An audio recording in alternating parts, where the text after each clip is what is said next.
صباح الخير. ازيكم حبايب؟ عاملين ايه؟ يا رب كلكم تكونوا بخير. وحشتوني جدا جدا. النهارده هنعمل مع بعض طريقه كرنب، بس بطريقه مختلفه جدا وبحشوه مختلفه، وطعمها جميل جدا وطريقتها بسيطه، الحشوه كمان بسيطه. عايزه اوريكم بس السوا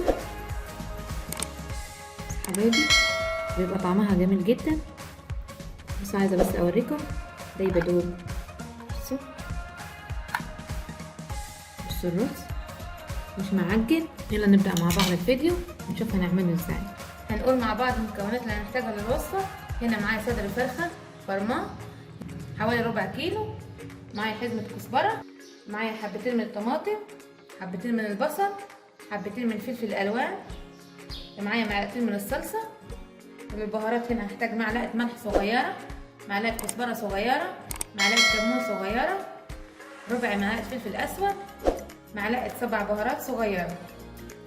وهحتاج هنا دبس رمان معلقة كبيرة، لو مش متوفر عندك خلاص، بتدي طعم حلو كده للكرنب. هنا معايا كرنبة حجمها صغير انا سلقاها. هنبتدي مع بعض ونشوف هنعملهم ازاي. الطاسة هنا على النار، هضيف فيها معلقة سمنة كبيرة، هسيبها لغاية لما تسخن. اول ما السمنة ساحت هنزل كده بربع كيلو من صدور الفراخ، هديها صدمة، حاول بس بسيطة كده من بعض.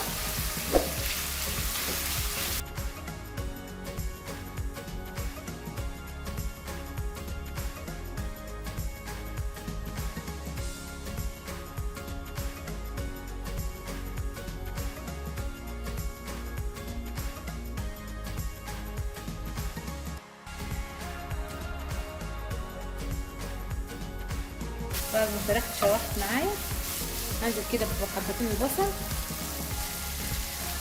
مع الفراخ، وهديهم تشويحه مع بعض لغايه لما البصل يدبل.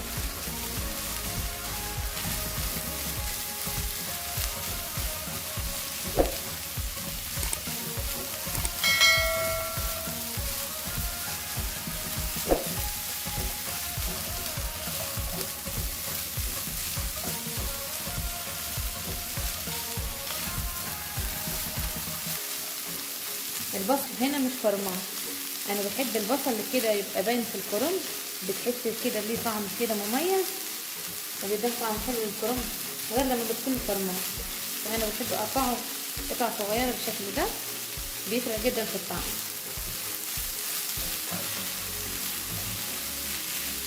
هشوح كده في البصل لغايه لما يدبل. وبعد ما البصل دبلت هنزل كده بالبهارات،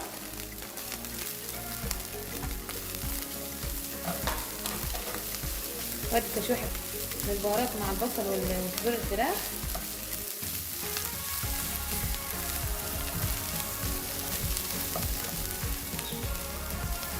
بعد ما اخد التشويحه مع بعض هنزل كده بحبتين من الطماطم، نشوحهم مع بعض.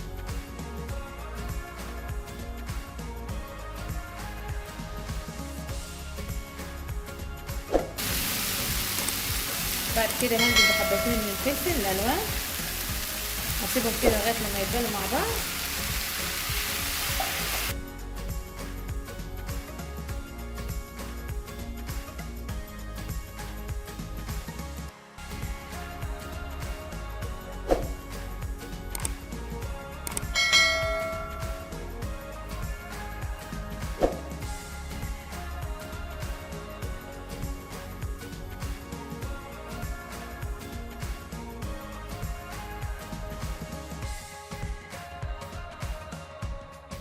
نسيبهم كده على النار يسبكوا لمدة 10 دقايق، وبعد كده هنكمل مع بعض الوصفة.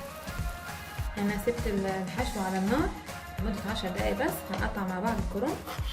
نجيب الورقة بالشكل ده ونلفها، وهقطع الجزء اللي من فوق وابتدي اقطعها 3 اجزاء على حسب الورقة، على حسب حجم الورقة. وبعد كده بقطع الجزء 3 اجزاء، بيبقى حاسب من الصباع بالشكل ده. هكمل بقى الكمية وبعد كده هرجع لكم.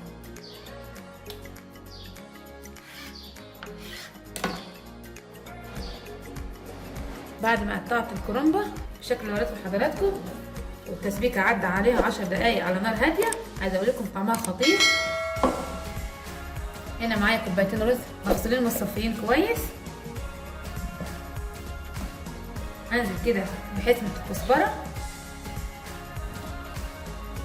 وهنزل كده بالخلطه،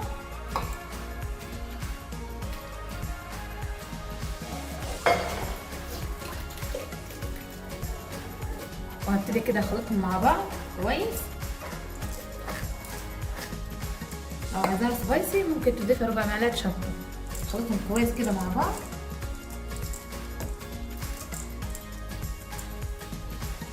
بعد ما خلطتهم كويس هجيب الطاجن اللي هرص فيه الكرنب، هدهناه هنا بمعلقه من الزيت. هبتدي كده معايا قطع بصل ارصها كده في الصينيه عشان الكرنب ما يلزقش معايا، وبرده في نفس الوقت بيبقى طعمها لذيذ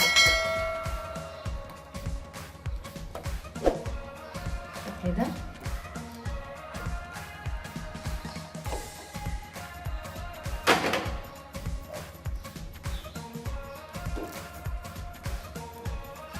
قطع كده من الطماطم. الفرشه دي بيبقى طعمها حلو جدا، مش بتترمي، بيبقى طعمها لذيذ وشاربه كده من الكرنب، بيبقى طعمها حلو خالص.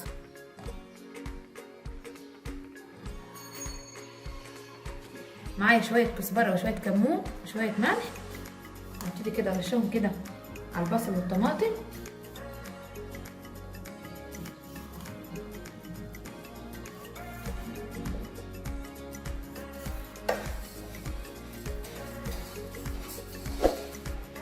هركب كده صينيه بعد ما جهزتها.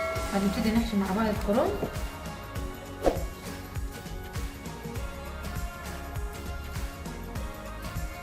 امسك كده الورقه او احط كده شويه من الحشوه وابتدي كده الف واحاول اقفل كويس عشان ما يتفتحش معايا بالشكل ده، ما تكتريش فيه حشوه. ابتدي كده ارص في الصينيه. هجيب الورقه احط فيها شويه من الرز، وبعد كده اقفلها كويس من الجناب عشان ما تفتحش معايا. ادي شكلها.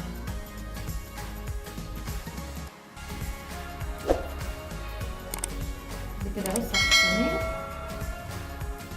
هعمل معاكم واحد تاني شويه كده من الخلطه بس ما تكتريش. وبعد كده بقفل، وانا بقفل بشد كده في الجناب عشان تقفل معايا كويس بالشكل ده. بعد ما خلصت كميه الكرنب، لو فضل معاكي خلطه ممكن تحطها في علبه وتحطها في الفريزر. هنا معايا 3 كوبايات شوربه لحمه. انا هنا هستخدم شوربه اللحمه، ممكن تستخدمي شوربه فراخ، وممكن لو مش متوفر عندك شوربه هتسخني شويه ميه وتحطي لها مقعه مرقه، بس بتبقى في شوربه اللحمه بيبقى طعمها حلو جدا. هنا معايا معلقه صلصه هضيفها كده بس على الشوربه تديها لون احمر، وابتدي اقلبها. انا مظبطه الملح بتاع الشوربه.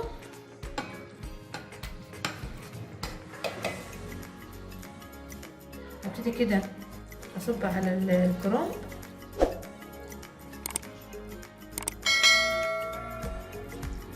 بس كده. بعد ما ضفت الشوربه على الكرنب، اول ما ارفع الطاجن يا دوبك الشوربه تبقى باينه، هو ده السوا المظبوط. ابتدي كده احركها حركه بسيطه واغطيها كده بورق خيط.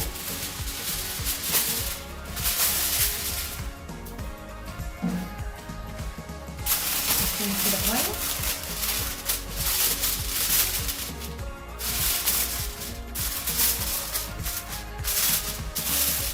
هدخلها الفرن على درجة حرارة 200 في الرف الوسطاني لغاية لما تستوي، وبعد كده نرجع مع بعض نكمل الفيديو.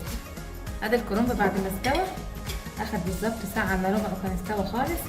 عايزة اقول لكم ريحته وطعمه جنان وريحته قلب البيت. عايزة بس اوريكم بس كده واحدة. بصوا مستوية خالص زي بدون، والرز فيها مفلفل مش معجن. نوعين حضراتكم زي ما قلت لحضراتكم، طعمها في منتهى الجمال. جربوها تعجبكم. اسيبكم في رعاية الله. سلام.